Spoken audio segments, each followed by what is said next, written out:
नमस्कार दोस्तों, स्वागत है आपके अपने यूट्यूब चैनल द पाठशाला में। दोस्तों, जो भी कैंडिडेट RVNL जो कॉमर्शियल असिस्टेंट की तैयारी कर रहे हैं, उन्होंने जो है आज पेपर दे दिया होगा और कईयों का जो है अभी बाकी भी है, जो 14 तारीख तक चलने वाला है, 8 से लेके 14 तारीख को। और उसी के लिए आपको उत्सुकता हो रही होगी कैसे प्रश्न जो आ रहे हैं, क्योंकि अब की बार ऑनलाइन हो गया है और पैटर्न भी थोड़ा जो IBPS करवा रही है उस हिसाब से आपको लग रहा होगा कि कैसा IBPS जो है अपना पेपर दे रही है इसमें। तो उसी के चलते ये वीडियो मैं लेके आया हूँ। और आज जो मेरे साथ आपको बताया, पहले भी बताया वीडियो में कि मेरे जो बड़े भाई हैं वो मेरे साथ तैयारी कर रहे हैं मेरे साथ, तो उनका आज था दोपहर की शिफ्ट में। तो उनसे अपन पूछते हैं कि किस प्रकार के जो है प्रश्न उसमें आए हैं। अपन एक सब्जेक्ट वाइज चलेंगे धीरे धीरे, एक जीके, फिर आगे हिंदी, इंग्लिश और मैथ और रीजनिंग, उसी हिसाब से अपन चलेंगे। तो सबसे पहले मैं आपसे पूछना चाहता हूँ कि मतलब जीके के प्रश्न, तो जीके का जो पोर्शन है वो कैसा आया था, हार्ड आया था, इजी जीके का जो आप पूरा बता दीजिए। जीके का जो पोर्शन था वो मेरे हिसाब से मुझे ऐसा लगा कि ज्यादा डिफिकल्ट था वो, जबकि मैथ और रीजनिंग और हिंदी और इंग्लिश देखे तो वो इजी था। बाकी का जीके था वो टफ था मेरे हिसाब से, क्योंकि मैंने जिस तरह से RS का एग्जाम दिया था और RS के एग्जाम देने के बाद मुझे ऐसा लगता है कि ये जीके काफी टफ था। इसमें जैसे आपको कोई प्रश्न ऐसा याद हो, आपको 2-3 प्रश्न, या फिर हाँ। आप बताइए आपका प्रश्न कौन से जैसे प्रश्न एक इजी प्रश्न 2-4 मुझे याद है। टेक्सटाइल सिटी, राजस्थान में टेक्सटाइल सिटी कौन सी है? जैसे भीलवाड़ा हो गया, या फिर जैसे ये क्वेश्चन आया था गणेश पाल अंतिम का शासक था, तो ये जैसे करौली का हो गया। या फिर ये बीकानेर के अंदर एक झील है उसके बारे में पूछा गया था। और ज्यादा से ज्यादा इसमें क्या था, आर्थिक सर्वेक्षण के बारे में ज्यादा क्वेश्चन थे और करंट अफेयर के भी 12 से 13 क्वेश्चन थे। और मुझे जहां तक लगता है कि अब आगामी जो एग्जाम है उसमें ज्यादा से ज्यादा आर्थिक सर्वेक्षण या करंट अफेयर पर ज्यादा ध्यान देना चाहिए अगर नंबर बनाने हैं तो एग्जाम में। और मैथ रीजनिंग इतनी कोई टफ नहीं थी। मैथ रीजनिंग के अंदर क्या था, जैसे रीजनिंग में 2 पजल आई थी, एक तो सर्किल बेस्ड पजल थी और एक फ्लोर बेस्ड पजल थी। 4-4 क्वेश्चन थे, 3 श्लोक के क्वेश्चन आए थे और 2 क्वेश्चन थे दिशा निरीक्षण के, और अल्फाबेट सीरीज के 5 क्वेश्चन अल्फाबेट सीरीज के थे। और मैथमेटिक्स के अंदर एक क्वाड्रेटिक इक्वेशन का क्वेश्चन था, 3 नंबर सीरीज थी और 3 बोर्ड मार्क्स थे। और अर्थमेटिक के क्वेश्चन थे। अर्थमेटिक के अंदर भी जैसे मतलब कोई टफ वाली अर्थमेटिक नहीं थी, हालांकि क्वेश्चन बड़े बड़े थे, देखने में ऐसे लग रहा था कि हो नहीं पाएंगे, लेकिन फिर भी अगर प्रयास करेंगे तो वो क्वेश्चन हो सकते थे, ऐसी कोई बात नहीं है, हुए नहीं है। जैसे मैंने 17 क्वेश्चन अटेंड किए थे मैथमेटिक में, 3 क्वेश्चन जो अर्थमेटिक के थे वो मुझे नहीं आ रहे थे, वो क्वेश्चन मैंने छोड़े थे। और रीजनिंग मैंने 20 क्वेश्चन अटेंड किए थे और 20 शायद राइट है मेरे हिसाब से। और हिंदी थी, हिंदी जैसे हो सकता है आप में से किसी ने RRB PO मेंस दिया हो, तो RRB PO मेंस के अपन ये बोल सकते हैं कि ग्रामर का कोई ज्यादा वेटेज नहीं था इसके अंदर। एक तो पैसेज आया था और जैसे ये क्या बोलते हैं इसको, एरर आ गई, हिंदी में एरर आ गई, और मुहावरे लोकोक्तियां थी। और इंग्लिश सेम डिटो, ये हिंदी वाला इंग्लिश में था। मैं यही कहना चाहूंगा कि अगर तैयारी करते हो तो आप ज्यादा से ज्यादा करंट अफेयर को पढ़ो। जैसे आप और क्वेश्चन आपको जैसे जीके में याद हो, आप जो जैसलमेर का वो बता रहे थे, जो शासक थे उनके जो, हाँ, जो जैसलमेर का जो शासक थे उनके शाही शमशान घाट को क्या कहा जाता है, ऐसा कुछ करके क्वेश्चन ये भी आया था। और ये राजस्थान के अंदर संगमरमर कहाँ का फेमस है, एरिया भी पूछ रहे हैं, डाटा हाँ, पूछ रहे हैं एक जैसे बूंदी, ये हर 12 का पूछा था, 12 का जो जनसंख्या का प्रतिशत है वो कितना है 2011 की जनगणना के अनुसार। तो मैं ये कहना चाहूंगा डाटाबेस क्वेश्चन बहुत ज्यादा आ रहे थे एग्जाम। अब जैसे डाटाबेस में जैसे अपन के जैसे जिले में अलग अलग पहाड़ियां हैं, तो उनके भी जैसे हाँ, पूछ सकते हैं कि एक क्वेश्चन ये आया था कि जैसे ये अरावली पर्वत श्रृंखला की चौथी पहाड़ी, ऊंची पहाड़ी कौन सी है? तो ये जैसे अचलगढ़ मैंने किया था, शायद अचलगढ़ ही वो राइट है। ऐसे क्वेश्चन आए थे। और दूसरी चीज मैं ये कहना चाहता हूँ, जैसे मतलब क्वेश्चन ऐसे पूछ रहे हैं कि उसमें एक क्वेश्चन के अंदर जो हिस्ट्री, पॉलिटिकल और ज्योग्राफिकल कंडीशन सारी देख के मतलब एक ही क्वेश्चन में सारा का सारा मैटर वो क्लोज कर रहे हैं। जैसे एक क्वेश्चन के अंदर हिस्ट्री भी आ गई, उसके अंदर ही कला संस्कृति आ गई, उसके अंदर ही जैसे मतलब पॉलिटिकल आ गई। क्वेश्चन वो आ रहे हैं जो इवेंट चल रहा है, फिलहाल जो इवेंट चल रहा है ना करंट में जो चल रहा है वही क्वेश्चन आ रहे हैं। एक तो इनके कहने का मतलब ये भी है कि IBPS पहले नहीं करवानी थी, पहले भी IBPS ही करवाती थी। इसमें पहले क्या होता था, जैसे IBPS एग्जाम कंडक्ट करवाती थी, बट क्या होता था जैसे राजस्थान में 5 कंपनी है, 500 अलग अलग मेरिट बनवाती थी। और उसके अंदर मैथ और रीजनिंग का जो वेटेज था ना, वो शायद मुझे लगता है 120 के लगभग वेटेज नंबरों का था मैथ रीजनिंग का। इस वजह से राजस्थान के जो बाहर के कैंडिडेट थे वो यहाँ पास हो जाते थे। इस बार उन्होंने किया क्या है, 120 नंबर इंडिया और राजस्थान जीके का जो कंटेंट डाला है ना, इस वजह से मैं ये कहना चाहूंगा कि कंपटीशन बहुत कम है। पहली बात तो कंपटीशन बहुत कम है और मेरिट मेरे हिसाब से मुझे जहां तक लगता है कि मेरिट बहुत कम ही रहेगी, क्योंकि लड़कों की हालत खराब थी। मैंने मेरे एग्जाम सेंटर पर भी देखा था, बहुत की हालत खराब थी। जिन बंदों के पटवारी में भी 240 नंबर बन रहे हैं, वो भी अराउंड 90-100 के लगभग ट्यूशन अटेंड हो रहे हैं उनके भी। उनमें भी कोई श्योरिटी नहीं है, क्योंकि जीके एक ऐसा सब्जेक्ट है जिसमें अपन ये नहीं कह सकते कि मेरा राइट है। ऐसे मैंने बहुत बार देखा है, तो ये हो नहीं सकता कि जीके सबका राइट हो।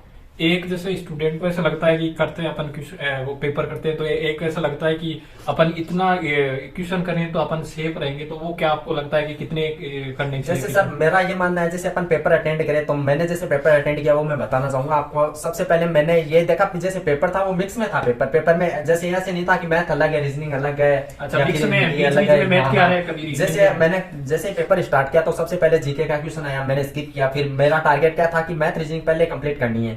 ऐसे मुझे ऐसे लगता है कि टाइम भी शायद वो कम था मेरे लिए।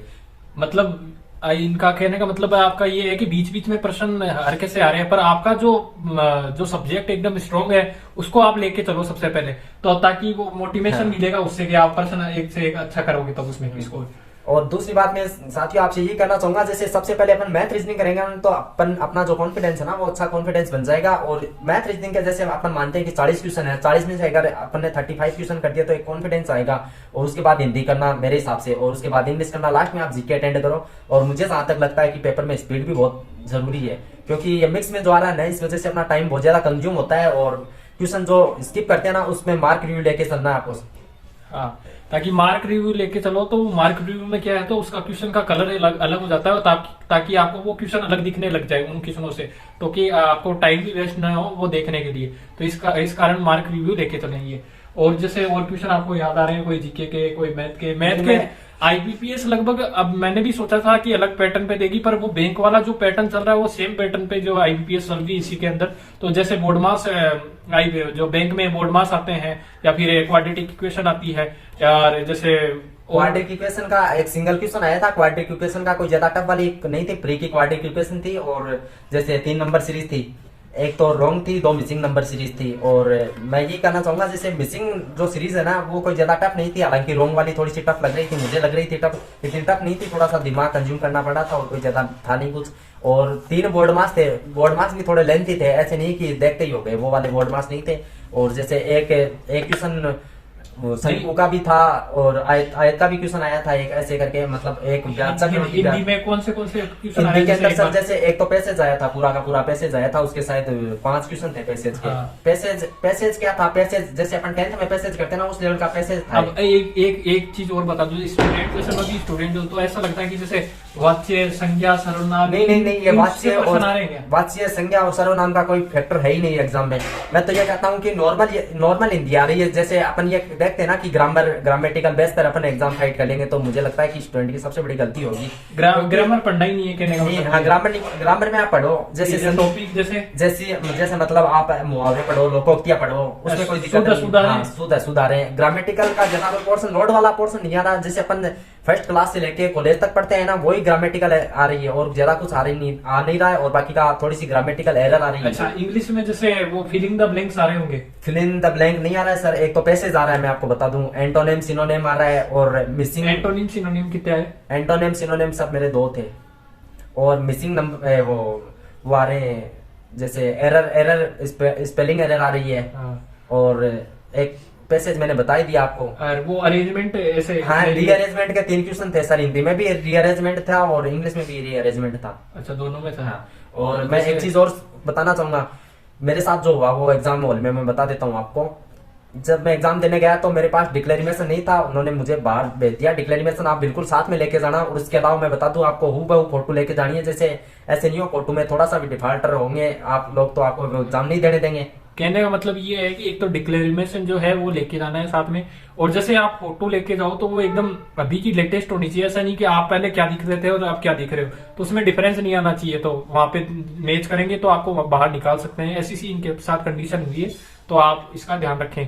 और एक जैसे रीजनिंग में है क्वेश्चन, एक पजल जैसे बैंक में आती है, वो पजलें आ रही है क्या सर? 2 पजल आई थी, एक तो सिटिंग, जैसे अपन फ्लोर बेड पजल बोल सकते हैं, जिसमें क्या दे रखा था, जैसे 7 व्यक्ति है, उनके पास पोस्ट है, जैसे पीयू है, कोई एजीएम है, एएम है, ऐसे पोस्टें दे रखी थी। और उनके बारे में ये बता रखा था, जैसे एजीएम के बाद 2 व्यक्ति जाएंगे, पीयू कनिष्ठ होगा, सीजीएम सबसे ऊपर होगा, ऐसे करके दे रखा था। और एक सर्किल बेस्ड पजल आई थी जिसमें बता रखा था कि 8 व्यक्ति बैठे सर्किल की तरफ इनसाइड फेस करके, एक जैसे अल्फाबेटिक न्यूमेरिक सीरीज आती है, हाँ, हाँ। तो वो भी आई थी क्या उसमें? बिल्कुल अल्फाबेटिक सीरीज आई थी, उसके 5 क्वेश्चन अल्फाबेट के आए थे। 5 क्वेश्चन अल्फाबेट के आए थे। उसमें क्या था, जैसे जैसे दाएं बाएं के बारे में ज्यादा दे रखा था, उसमें ज्यादा कंफ्यूज नहीं होना। आप रिलैक्स माइंड से अगर ये क्वेश्चन करोगे ना, तो मुझे लगता है कि हो जाएंगे आराम से, कोई दिक्कत नहीं है रीजनिंग वाले पोर्शन में। और इससे अलावा मैं आपको बता दूं, दिशा निरीक्षण के 2 क्वेश्चन आए थे डायरेक्शन के, उसके बारे में भी ये पूछ रखा था, दिशा है एक या दिशा निकालनी है।